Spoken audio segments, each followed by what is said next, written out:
Bendiciones a mis hermanos y amados en Cristo y a los amigos. Bueno, seguiremos tratando el tema de cómo servir al Señor, de que yo y mi casa podamos servir al Señor. Y hemos estado viendo en capítulos anteriores las formas en que nosotros podemos llevar a cabo esto, porque cuando no entendemos que hay familias que para poder vivir, sobre todo en este país, no es suficiente trabajar 8 horas, sino que para poder salir adelante hay que trabajar más horas o tener otras oportunidades de trabajo para poder llegar a salir. Sí, la economía es muy difícil y los tiempos son muy complicados. Y entonces muchas veces nosotros juzgamos familias porque no hacen lo que tú, que tienes el tiempo y una posición diferente para poder hacerlo como tú ves o lo lees literalmente en la Biblia. O sea, hay que hacerlo sin darnos cuenta que muchas veces esa gente que no participa en todos tus programas en la iglesia están levantando una familia fuerte en el Señor, como también puede ser que la levanten familia lejos del Señor. Pues también te podría contar testimonio, y te lo dije en capítulos anteriores, de ministros con grandes iglesias, con hijos que les han salido lesbianas, homosexuales, en embarazo, que detestan la iglesia, que aborrecen todo lo que tiene que ver con la iglesia, porque fueron llevados bajo presiones a asistir para que no te avergonzaran delante de la congregación. O sea, casos hay de todo. No es que tenemos que crear un balance para hacer una Biblia live, no. Nosotros somos gente de fe que vivimos por lo que la palabra dice. Pero Dios es amplio en su palabra para poder entender que tú puedes servir al Señor aunque no asistas a todas las reuniones a la iglesia, pero estás levantando una familia que depende del Señor, que aunque trabajan en esa forma y estudian en esa forma, tienen tiempo para Dios en la semana, en algún momento, el domingo, a lo mejor un jueves, y si son jóvenes, a lo mejor el viernes.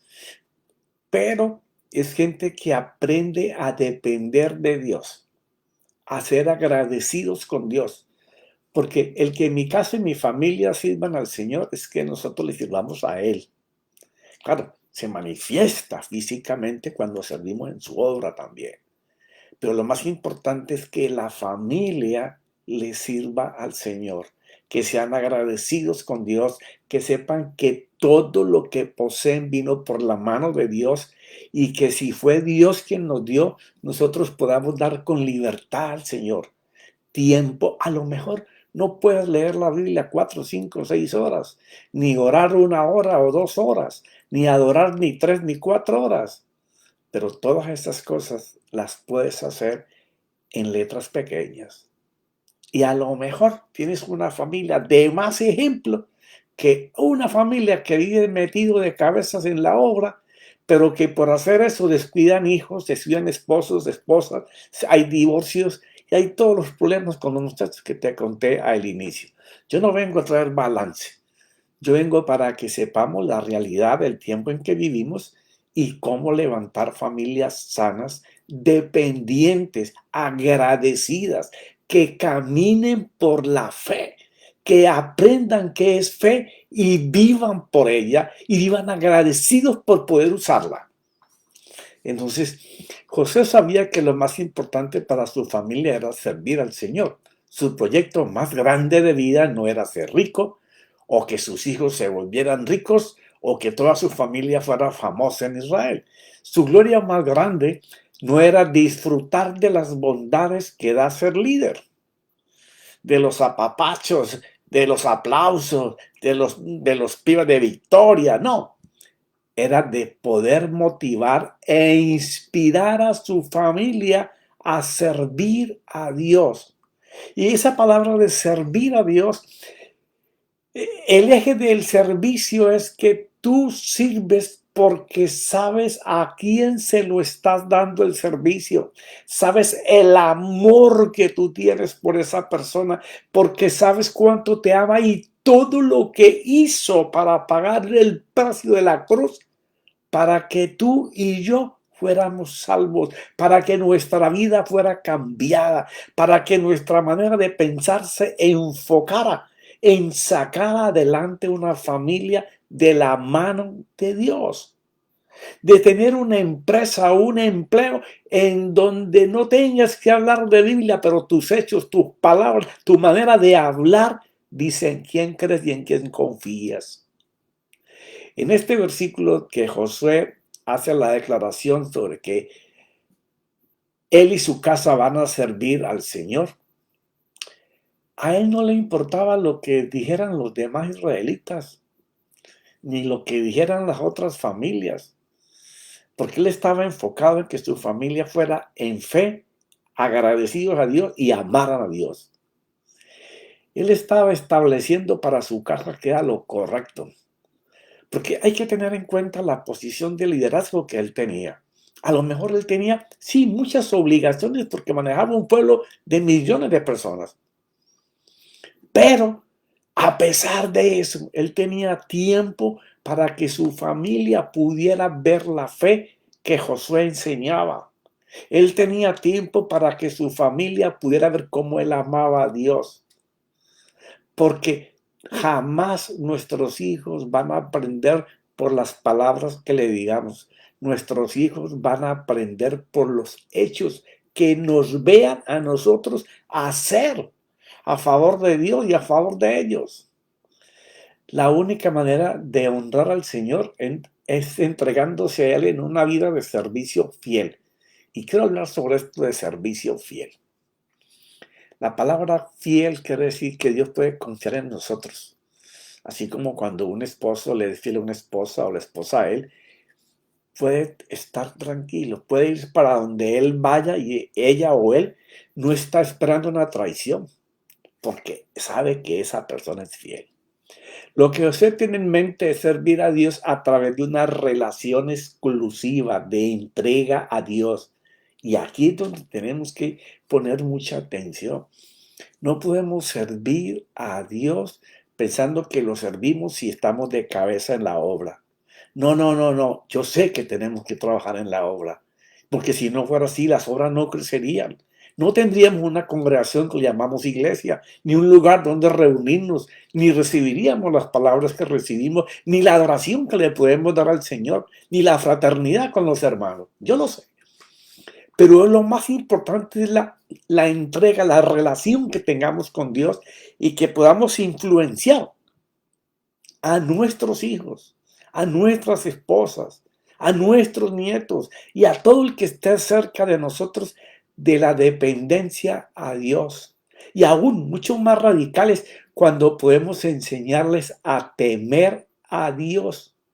Si vivimos en fidelidad, en esa confianza de que Él siempre nos va a ayudar y que no podemos pecar, aunque en algún momento lo vamos a caer, porque no somos santos ni estamos en cuerpo glorificado. Y no quiere decir que me estoy excusando por los hechos que puedan llegar a ser. No. Mientras estemos en este cuerpo, el hombre de pecado está acá adentro. Y aquí arriba hay un combate entre guardarnos para Dios o darnos una canita al aire. Siempre va a estar eso allí en nosotros. Está sujeto el hombre de pecado por Cristo. Mientras no tengamos palabra viva aquí, estamos siempre expuestos a ser seducidos y luego tentados y después pecar. Pero si vivimos teniéndole al Señor, y el temor es al Señor es, Señor, cuídame de que yo no decida volver a hacer lo que hacía o que se me dé por hacer algo. Por eso es que esa relación exclusiva de entrega con Dios es de servicio. Y no es, nosotros entendemos como servicio, imaginémonos un restaurante, alguien que nos viene a traer los platos, la comida, lo que estamos pidiendo. No. Este es un servicio donde mi corazón, todo mi culto racional, va a estar dependiente a la voluntad de Dios, a la voz de Dios, a que tengamos esa luz para poder temer pecar, temer fallar, porque reconocemos la fidelidad de Dios hacia nosotros, donde está nuestra confianza en su ayuda para siempre. David decía en el Salmo 32:8, hablando Dios a nosotros, de cuando estamos en ese servicio de fidelidad a estar con Él, porque la fidelidad en un matrimonio es que quieren estar juntos, no quieren compartir más afuera de sus cosas íntimas entre ellos dos o pasar el mayor tiempo disfrutando y gozando juntos. De eso se trata la fidelidad a Dios. Y entonces ahí es donde se adquiere esa confianza de que Él siempre nos va a ayudar. Entonces David conocía bastante de esto, de la intimidad con Dios y de la fidelidad de Dios. Sabía que todas sus guerras, todas sus batallas, todos los triunfos que él había logrado desde que era muy niño, era porque sabía que el que lo amaba a él siempre lo iba a proteger. Entonces él no quería fallarle a él. Entonces, hablándole Dios a él, él escribe en ese salmo algo que él vivía. Como Dios diciéndole a David, yo te haré saber pues mis ojos puestos sobre ti. Eso es una maravilla. Tú te puedes imaginar que tú estás pensando hacer algo y los ojos de Dios están sobre ti para mirarte cada detalle que vas a hacer, cada palabra que vas a hablar, qué actitud tienes, qué confianza tienes. Y entonces Él, en base a que te está mirando siempre, dice Dios, por cuanto tu corazón está conmigo y tú deseas servirme fielmente, y servirme es entregarme todo tu corazón y tu culto racional para que yo te diga lo que tienes que hacer, por dónde caminar, qué tienes que hablar, hacia dónde tienes que ir. Entonces, mis ojos van a estar sobre ti, David, y yo te daré instrucciones. Esto es maravilloso. Cuando nosotros alcanzamos este nivel de que podemos estar sabidos de que no nos movemos hasta que la voz de Dios esté detrás de nuestro oído, como lo dijo David en otro salmo, ¿ya? Entonces sabemos que en todo momento, difícil, no difícil, complicado, doloroso, de paz, de gozo, yo estoy esperando en esa decisión que voy a tomar, en ese movimiento que voy a hacer, las instrucciones de Dios. Yo te haré saber, puesto mis ojos sobre ti, y te daré instrucciones. Pero fuera de que te digo lo que tienes que hacer, y yo sé que a lo mejor me vas a estar pleiteando, discutiendo si sí o no, yo te daré consejos. Te doy la instrucción, pero te voy a aconsejar por qué debes de seguir lo que te voy a decir. Entonces, ese servicio consiste en que mi voluntad va a estar abierto no solamente a la orden que me va a dar por medio de una instrucción, sino al consejo que me va a dar de cómo caminar, de cómo hacerlo, de cómo lograrlo. Te enseñaré el camino que debes seguir. O sea, no solamente la instrucción, me va a aconsejar cómo hacerlo y me va a enseñar por dónde ir para que lo logre. Eso es cuando uno está en servicio para Dios. Ya no es, todos tenemos deseos y todos tenemos deseo de avanzar, de estar mejor, de progresar, de ser más saludables, de vivir mejor con nuestra familia, con nuestras esposas, de disfrutar más el trabajo. Como Salomón dijo en Eclesiastés, de nada le sirve al hombre trabajar y no disfrutar y gozar de la vida. Sí, ¿por qué? Porque yo creo en ese Dios que es completo, que cuando Él me da y me hace sobreabundante, no es dinero ni propiedades, ni empresas, ni amigos, ni la facilidad de poder hacer unos programas de estos para animar a mis hermanos en la fe y en la confianza en Dios. No, es que yo disfrute con gozo todas las cosas que Él hace llegar a mi vida. Ya, eso sí es servir a mi Señor, estar dispuesto a cada palabra, a cada instrucción, a cada consejo, a cada vez que me señala un camino. El autor de Hebreos explica algo contraproducente a no poder hacer esto. Dice, puesto que estamos recibiendo un reino inconmovible.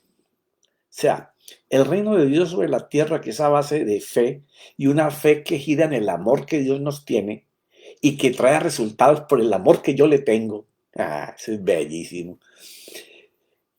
Lo que Él dijo que iba a hacer, va a pasar si nosotros entramos en esa fórmula. Por lo tanto, dice el apóstol Pablo, seamos agradecidos y sirvamos a Dios. O sea, cuando nosotros podemos ver, porque Dios no es un Dios que se recuerde tu pasado, Dios es presente. Él está hoy trabajando contigo para que hoy cambien las cosas y para que mañana las puedas disfrutar. Entonces, Pablo está hablando de seamos agradecidos y sirvamos a Dios por cuanto Él me está dando esta vida que yo llevo. ¿Sí? Y entonces le añade lo que hay que hacer, agradándole con temor y reverencia. ¿Cuál es el temor? No es tenerle miedo porque me va a pegar un azote o porque me va a mandar una aflicción. Si Dios no necesita probarnos. Él lo que necesita es manifestarse a través de nosotros. Pero servirle a Dios es entregarme completamente a Él. A que yo voy a hacer todo lo que Dios me dice. Yo voy a pensar en todo lo que Él me habla, porque de seguro que en mi reflexión Él me va a aconsejar qué hacer y me va a mostrar por dónde tengo que caminar. Entonces, sirvamos a Dios agradándole con temor y reverencia, buscando no herirlo por pecar. ¿Por qué razón?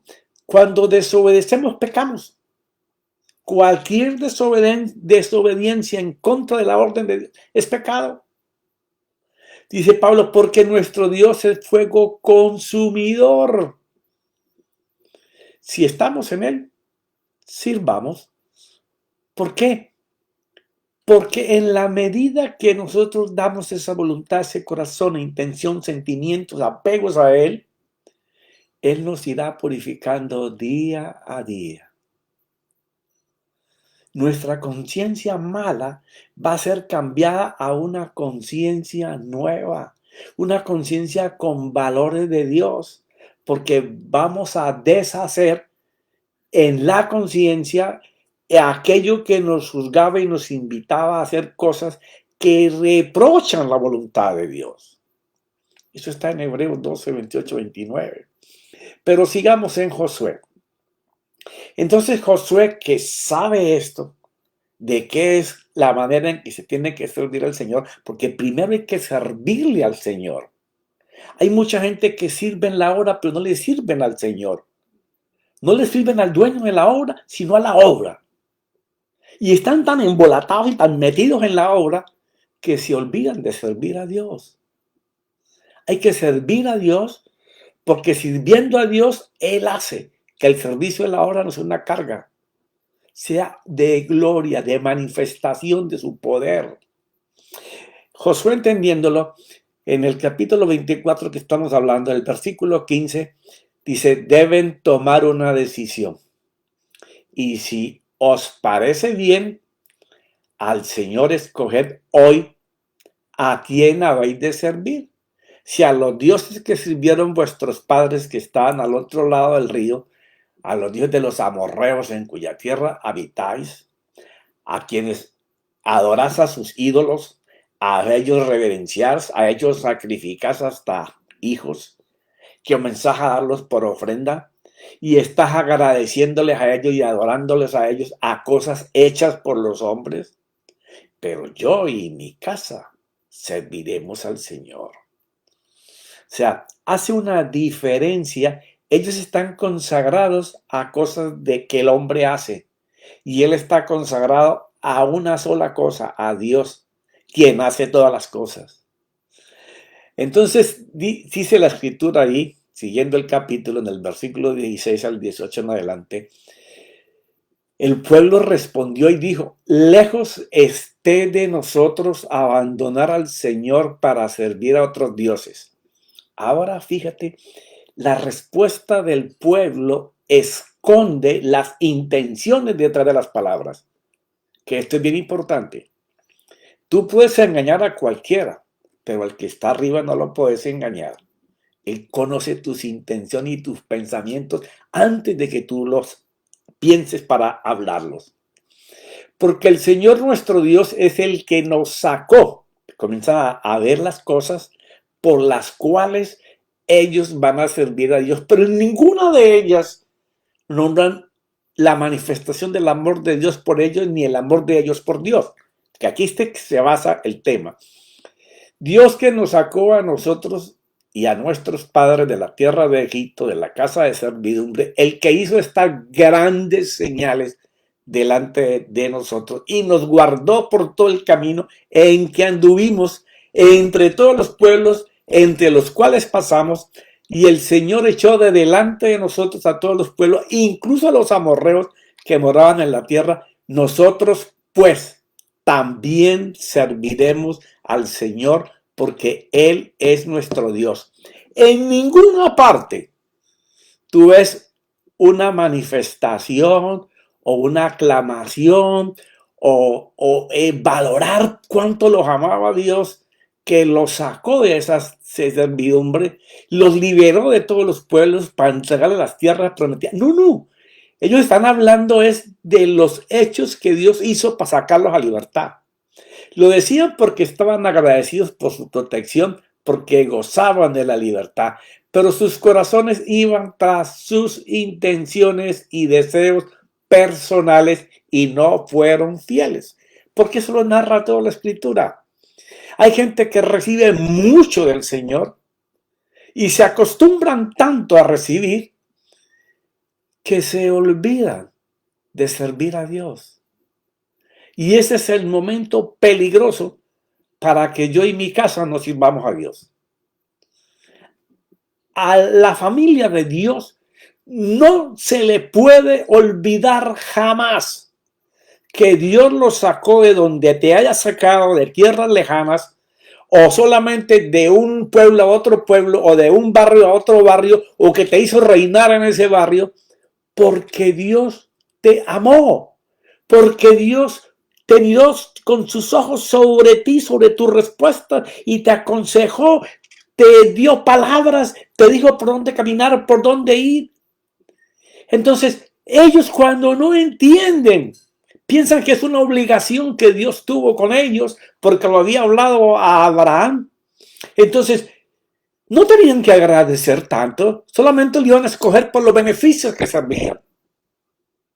No, eso no es servir al Señor, ni yo ni mi casa. Debemos de entender muy bien qué es servir. Este es un llamado a un compromiso honesto y fiel con quien nos ama de esta manera, no por los hechos, sino hizo esos hechos porque nos amaba, nos protegió. Cuando estábamos a punto de reventarnos, de matarnos, de destruirnos, Él intervino. Entonces, no es el hecho que hizo para salvarme, sino el amor que lo conmovió a hacer eso por nosotros. No hay nada más destructivo en una relación que la deshonestidad y el no poder mirar objetivamente qué fue lo que causó el hecho. Solo el que vive con honestidad y hace lo justo, pensando y diciendo la verdad, no escondiendo sus intenciones detrás de sus palabras, sino porque cuando usted esconde sus intenciones detrás de sus palabras, usted con la boca dice algo, pero adentro está maquinando a hacer otra cosa. Pero cuando usted no maquina qué hacer fuera diferente a sus palabras, sino que adentro está agradecido, está mirando la ternura de ese Dios, el amor, todo lo que hizo.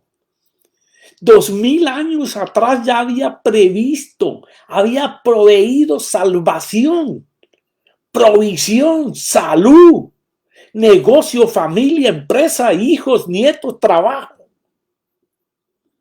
¿Cómo no voy a estar yo enamorado de un Dios que sin yo haber nacido ya había programado cosas y me aconsejaba? Ah, pero ¿cuándo te aconsejó? Cuando tu corazón decidió servirle, cuando tu corazón decidió seguirlo. En ese momento se cambiaron todas las cosas. Pero los que no lo hacen así, sino que están viendo los hechos de los que lo sacó solamente, eso siempre tendrá detrás de sus palabras e intenciones diferentes. Y aquel que se corrige deja de calumniar, de juzgar, de hacer lo malo. Comienza a ver a su semejante diferente, pero los otros quieren sacar provecho. A todos andan insultando, desatienden al necesitado, no les importa. Ellos van por sus deseos solamente. Pero solo los que se aparten de esas cosas son los que de verdad comienzan a amar a Dios.